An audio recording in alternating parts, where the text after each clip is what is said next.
Hello guys, welcome back to my channel. अनि actually म चाहिँ मेरो बारीमा छु.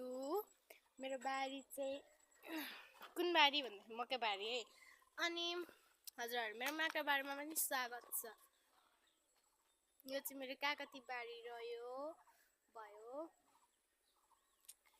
यति धेरै कागतीको रुख छ भन्नु के भन्नु र. म मेरो बगानतिर लाग्दै छु. हिँड्दै जाउँ एक्चुअली मेरो होइन फेरि आइडी मेरो होइन मेरो माइतीको हो.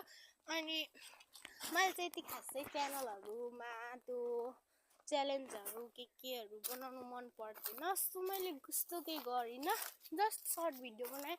त्यहाँ पनि अहिले अलिक इन्ट्रेस्ट लागेको छैन. सो अहिले आज भ्लग बनाउने निर्णय गरेँ. यहाँनिर हामीले तरुल रोपेको थियौँ. कुन भन्दाखेरि मेरो फेभरेट सिम्बल तरुल रोपेको थियौँ. अनि यो चाहिँ रह्यो हाम्रो बारीको सिमाना. यो रह्यो हाम्रो मकै बारी. एक्चुअली आजको लागि यो भिडियो चाहिँ मेरो बारी देखाउनको लागि नै हो.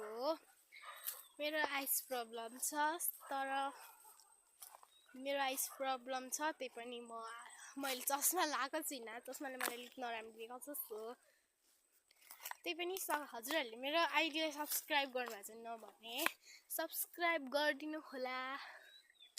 अनि रह्यो मेरो कुरा, म यहाँ चाहिँ अचानक आएको कारण चाहिँ एक्चुअली म यो भ्लग भोलि स्कुल जाने टाइममा बनाउने भन्दै थिएँ.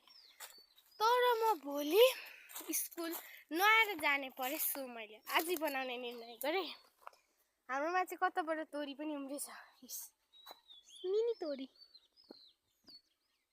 कुनै ठाउँमा मात्रै उम्रेछ. अनि म चाहिँ घुम्दैछु बारीमा. अब अर्को साइडमा जान्छु. Let's go with me. लु अब चाहिँ म आएँ मेरो बारीभित्र, मकै बारी बिचमा. म मकै बारीसँग प्ले गर्दैछु.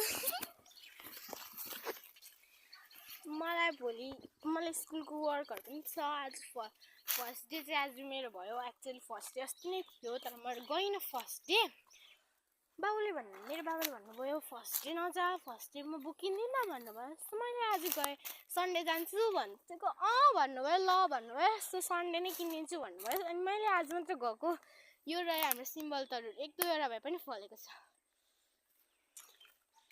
म चाहिँ एक्चुअली मेरो मकै बारी सिद्धेर म सुपारी बगान आएको. It's my. म चाहिँ त्यति इङ्ग्लिस आउँदैन, सरी.